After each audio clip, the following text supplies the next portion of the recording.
എല്ലാവരും ഒന്ന് എഴുന്നേറ്റ് ഒന്ന് നിങ്ങളുടെ റൈറ്റിലേക്ക് ഒന്ന് ടേൺ ചെയ്യും. ഇനി നിങ്ങൾ ലെഫ്റ്റിലേക്ക് ഒന്ന് ടേൺ ചെയ്യും. ഇനി വീണ്ടും ഫ്രണ്ടിലേക്ക് തന്നെ ടേൺ ചെയ്യും. ഇനി നിങ്ങളുടെ കണ്ണുകൾ നടക്കും. ഇനി കണ്ണുകൾ തുറന്നോളൂ. എന്തിനതൊക്കെ ചെയ്തു?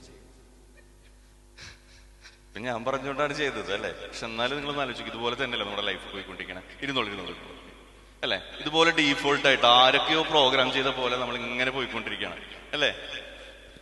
ആരാണ് പറഞ്ഞുകൊണ്ടിരിക്കുന്നത്? ഇത് ആരാ പറഞ്ഞുകൊണ്ടിരിക്കണേ? നിങ്ങളോട്. ഞാനാണ് പറഞ്ഞത്. അതുവരെ ആരാ പറഞ്ഞത്? നിങ്ങളുടെ പാസ്റ്റ് സെൽഫ്. മനസ്സിലായോ? നിങ്ങളുടെ പാസ്റ്റ് സെൽഫ് എന്ന് പറയുന്നത് നിങ്ങളുടെ പണ്ടത്തെ ഒരാൾ നിങ്ങളുടെ ഉള്ളിലുണ്ട്. അയാൾ പറയുന്നതാണ് നിങ്ങൾ കേട്ടുകൊണ്ടിരിക്കുന്നത്. അതുകൊണ്ടാണ് നിങ്ങൾ അതേപോലെ ഇങ്ങനെ അനുസരിച്ചുകൊണ്ടിരിക്കുന്നത്. രാവിലെ എഴുന്നേൽക്കുന്നു, നിങ്ങൾ സ്ഥിരമായിട്ട് ചെയ്യുന്ന അതേ കാര്യങ്ങൾ തന്നെ ചെയ്യുന്നു അല്ലെ. രാവിലെ ഓക്കെ, നമ്മളൊക്കെ കുറച്ചും കൂടെ ഇതിലൊക്കെ കുറച്ചും കൂടെ അല്ലെ മെഡിറ്റേഷൻ പരിപാടികളൊക്കെ പോകുന്നു. അല്ലെങ്കിൽ സാധാരണ നമ്മൾ എന്ത് ചെയ്യുന്നു, കുക്കിംഗ് അല്ലെങ്കിൽ മറ്റു പരിപാടികൾ, നമ്മുടെ ദൈനംദിന കാര്യങ്ങൾ കഴിഞ്ഞു നമ്മൾ ഫ്രീ ടൈമിൽ എന്ത് ചെയ്യും, TV കാണും, സിനിമ കാണും, സീരിയൽ കാണും. ഇങ്ങനെ നമ്മുടെ ലൈഫ് ഇങ്ങനെ പോയിക്കൊണ്ടിരിക്കും. അപ്പൊ ഇങ്ങനെയാണ് പോകണോ, അതല്ലെങ്കിൽ നമ്മുടെ ജീവിതം ഡീഫോൾട്ടിലൂടെ ജീവിക്കണോ, അല്ലെങ്കിൽ നമ്മുടെ ജീവിതം നമുക്ക് ഡിസൈൻ ചെയ്യണോ? ഡിസൈൻ ചെയ്തുകൊണ്ട് ജീവിക്കണോ? ഡിസൈൻ ചെയ്യണം അല്ലെ. നമുക്ക് തീരുമാനിക്കണം. നമുക്ക് പുതിയ നമ്മളെ ഡിസൈൻ ചെയ്യണം. ഇങ്ങനെ പോയാൽ പോരാ. ഓക്കെ, ചെറിയൊരു സ്റ്റോറി പറയാം. നമ്മുടെ നാട്ടില് സിനിമാ പ്രേമി ഒരാളുണ്ടായിരുന്നു. സിനിമാ പ്രേമിയായുള്ള സിനിമാ സംവിധായകനാണെന്നുള്ളതായിരുന്നു ആളുടെ ആഗ്രഹം. ഓക്കെ, ആള് വലുതായപ്പോ എന്തായി, സിനിമ സംവിധായകനാണെങ്കിൽ ഒരുപാട് സ്ട്രഗിൾ ചെയ്തിട്ട് ആ ഒരു പൊസിഷനിലെത്തി. ആള് ചെയ്ത സിനിമകളൊക്കെ തന്നെ വളരെ സക്സസ്ഫുൾ ആയിട്ട് വമ്പൻ ഹിറ്റായി. ഓക്കെ, പിന്നീട് എന്താ സംഭവിച്ചെന്ന് പറഞ്ഞാല്, സ്വാഭാവികമായിട്ടും എല്ലാ ഡയറക്ടേഴ്സിനും ഉണ്ടാകുന്ന പോലെ തന്നെ അയാളുടെ സിനിമകളൊക്കെ പൊട്ടി തുടങ്ങി. ആളുകളൊന്നും തിയേറ്ററിൽ കയറാത്ത അവസ്ഥയായി. മാത്രമല്ല, ആള് സംവിധാനം ചെയ്ത് ആള് കോടികളുടെ ഇൻവെസ്റ്റ്മെന്റ് ചെയ്തുകൊണ്ട് പടങ്ങളൊക്കെ പിടിച്ചു തുടങ്ങി. കാരണം ഉണ്ടായിരുന്ന പൈസ കൊണ്ട് ആള് ആ ഒരു കോൺഫിഡൻസിൽ സ്വന്തമായി സിനിമകളൊക്കെ പ്രൊഡ്യൂസ് ചെയ്തു. അവസാനം ആള് പ്രൊഡ്യൂസ് ചെയ്ത സിനിമകളൊക്കെ പൊട്ടി. വളരെയധികം ആള് സീറോയിലേക്ക് പോയി, ഫിനാൻഷ്യൽ സർവൈവലിലേക്ക് വന്നു. ആളുടെ ഫാമിലി എന്ന് പറഞ്ഞാൽ വൈഫ് ആൻഡ് ഒരു കുട്ടിയുണ്ട്, ഒരു ചെറിയൊരു ആൺകുട്ടിയുണ്ട്. 5 വയസ്സായ കുട്ടിയാണ്. പക്ഷെ ഈ കുട്ടിക്ക് സംസാരിക്കാനായിട്ട് പറ്റില്ല. അങ്ങനത്തെ ഒരു ഫാമിലിയാണ്. അങ്ങനെ ഈ കുട്ടി സംസാരിക്കില്ലെങ്കിലും ഒരുപാട് അവര് ആദ്യഘട്ടങ്ങളിലൊക്കെ എന്ത് ചെയ്തിട്ടുണ്ട്, ആ സംസാര ശേഷി ഇല്ലാത്തൊരു കുട്ടിയെ ആലോചിച്ചിട്ട് വേദനിച്ചിട്ടുണ്ട്. പിന്നീട് നമ്മൾ സ്വാഭാവികമായിട്ട് അതിനോട് പൊരുത്തപ്പെടും അല്ലേ. അങ്ങനെ പൊരുത്തപ്പെട്ട് അവരങ്ങനെ ജീവിതം കൊണ്ടുവരുന്നു. പക്ഷെ സാമ്പത്തികമായിട്ടുള്ള സ്ട്രഗിളിന് ഒന്നോട് കൂടിയിട്ട് പിന്നീട് അറിയാതെ അത് ഫാമിലി ലൈഫിനെ ബാധിച്ചു തുടങ്ങും അല്ലേ. അങ്ങനെ ഫാമിലിയിലും എപ്പോഴും പ്രശ്നങ്ങളായി. കാരണം ഒന്ന്, ആളുടെ ഈ ഒരു ഫിനാൻഷ്യൽ പ്രശ്നങ്ങൾക്കിടയിൽ ആള് ഭയങ്കര സ്ട്രെസ്ഡ് ആണ്, ടെൻസ്ഡ് ആണ്. അതുകൊണ്ട് തന്നെ മക്കളുടെ കാര്യം നോക്കാം, മോന്റെ കാര്യം നോക്കാൻ പറ്റുന്നില്ല. വൈഫിന് ജോലിയുണ്ട്, പക്ഷെ വൈഫിനെ ഹെൽപ്പ് ചെയ്യാൻ പറ്റുന്നില്ല. ഇങ്ങനെയുള്ളൊരു രീതിയിൽ ഫാമിലി പ്രശ്നങ്ങളും ഒപ്പം ഫിനാൻഷ്യൽ പ്രശ്നങ്ങളും കൂടെ പോയിക്കൊണ്ടിരിക്കുന്ന സമയത്താണ് ഇയാള് ദൈവം എന്ന് പറയുന്നതിനെ ഒരു ദിവസം പുച്ഛിച്ചു.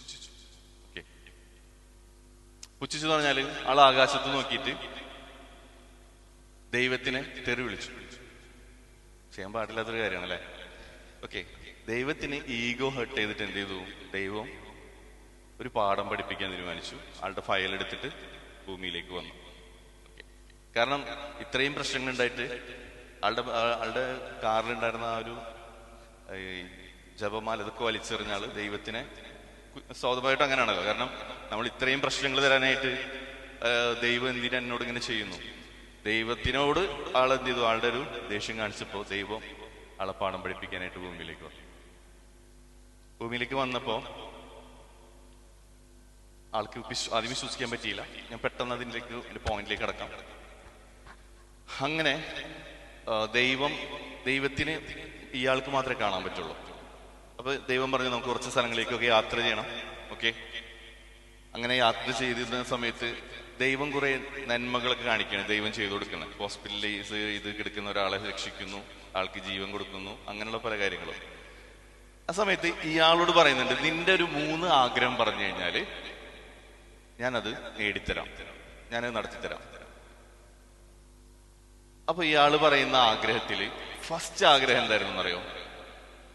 എന്റെ സിനിമകളൊക്കെ പൊട്ടിപ്പോയിക്കൊണ്ടിരിക്കുകയാണ്, എനിക്ക് നല്ലൊരു സിനിമ, എല്ലാവരും ഏറ്റെടുക്കുന്ന ഒരു സിനിമ ചെയ്ത് എനിക്കത് വിജയിപ്പിക്കാൻ പറ്റണം. ദൈവം പറഞ്ഞു, അതെന്നാണോ നിന്റെ ആഗ്രഹം? യെസ്, എങ്കിലും ഓക്കെ, സെറ്റ്. അപ്പോ അത് ആഗ്രഹം നിറവേറ്റി കൊടുക്കാമെന്നുള്ളത് കമ്മിറ്റ് ചെയ്തു. ഇനി രണ്ടാമത്തെ ആഗ്രഹം കൂടി ചോദിച്ചപ്പോൾ പറഞ്ഞു, എനിക്ക് കുറെ പണം വേണമെന്ന് പറഞ്ഞു. ഓക്കെ. മൂന്നാമത്തെ ആഗ്രഹം ചോദിച്ചപ്പോൾ പറഞ്ഞു, ഞാനായിരിക്കണം ആ ഇൻഡസ്ട്രിയിലെ കിങ്, ഏറ്റവും വലിയ പ്രശസ്തി ആൾക്കാരിക്കണം എന്ന് പറഞ്ഞു. ഈ മൂന്ന് ആഗ്രഹങ്ങളും പറഞ്ഞു. അങ്ങനെ ദൈവമായിട്ട് യാത്ര ചെയ്യുന്ന സമയത്ത് ദൈവം പലർക്കും ചെറിയ ചോക്ലേറ്റ് ഒക്കെ കൊടുത്തിട്ട് സുഖപ്പെടുത്തുന്നുണ്ട്. ഓക്കെ, ഇതൊരു ഫാന്റസി മൂവിയാണ് കേട്ടോ. ഓക്കെ. അങ്ങനെ കുറച്ച് കഴിഞ്ഞപ്പോഴാണ് ഇയാൾ വീട്ടിലേക്ക് തിരിച്ചു വന്നപ്പോഴാണ് ഈ കുട്ടിയെ കാണുന്നത്. കുട്ടി സംസാരിക്കുന്നില്ലല്ലോ. അപ്പോഴാണ് ഇയാൾ ആലോചിക്കുന്നത്, ഞാൻ ദൈവത്തിനോട് പറയേണ്ടത് ഇതായിരുന്നു, എൻ്റെ ആദ്യത്തെ ആഗ്രഹം എൻ്റെ കുട്ടിയുടെ ആയിരുന്നു. ഇതൊരു ഇയാൾ ദൈവത്തിൻ്റെ അടുത്ത് പോയപ്പോൾ വീണ്ടും ചോദിക്കുകയാണ്, എനിക്കും ഒരു പ്രശ്നമുണ്ട്, അതുപോലെ ആ കുട്ടിയെ സുഖപ്പെടുത്തിയ പോലെ എൻ്റെ മോൻ്റെ ഒന്ന് സംസാരിക്കാൻ, എന്നെ ഒന്ന് അച്ഛാന്ന് വിളിക്കുന്നത് എനിക്കൊന്ന് കേൾക്കണം എന്ന് പറഞ്ഞപ്പോ ദൈവം പറഞ്ഞു, നിന്നോട് ഞാൻ ആദ്യത്തെ ആഗ്രഹം ചോദിച്ചു, നീ എന്താ പറഞ്ഞത്? നിനക്ക് പടം, സിനിമ. രണ്ടാമത്തെ ആഗ്രഹം ചോദിച്ചു, മൂന്നാമത്തെ ആഗ്രഹം ചോദിച്ചു, പക്ഷെ ഇനി നിനക്ക് ചാൻസ് ഇല്ല. ഓക്കെ.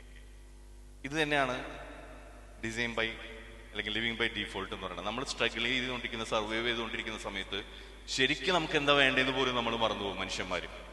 ആ സമയത്ത് അച്ഛ എന്നുള്ളൊരു വിളി കേൾക്കാനായിട്ട് വർഷങ്ങളായിട്ട് കാത്തിരുന്ന അവന്റെ ആഗ്രഹം പോലും അവൻ മറന്നു എന്നുള്ളതാണ്.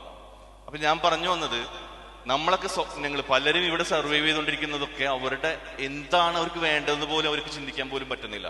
എന്താണ് ശരിക്കും അവരെ സന്തോഷിപ്പിക്കുന്നത് ജീവിതത്തിൽ, അല്ലെങ്കിൽ ഭൂമിയിൽ വന്നിട്ട് അവർക്ക് എന്താണ് ചെയ്യേണ്ടത്, അവരുടെ പർപ്പസ് എന്താണ്, അവരെന്തിനു വേണ്ടിയിട്ട് ഭൂമിയിൽ ജീവിക്കുന്നു, എന്താണ് അവർക്ക് സമൂഹത്തിന് വേണ്ടി ചെയ്തു കൊടുക്കാനുള്ളത്, അവർ സന്തോഷിക്കുന്ന ജീവിതം എന്താണ്, ഇതിനെക്കുറിച്ച് ചിന്തിക്കാൻ, അതിനെക്കുറിച്ച് ആലോചിക്കാൻ പോലുള്ള അവസ്ഥയിലല്ല പലരും പോയിക്കൊണ്ടിരിക്കുന്നത്. അതാണ് ഞാൻ പറഞ്ഞത്, ഒരു സ്ക്രിപ്റ്റിലൂടെയാണ് എല്ലാവരും പോയിക്കൊണ്ടിരിക്കുന്നത്. ഇതിനെ റീറൈറ്റ് ചെയ്യുക അല്ലെങ്കിൽ റീകോഡ് ചെയ്യുക എന്നുള്ളതാണ് ചെയ്യേണ്ടത്. ഓക്കെ.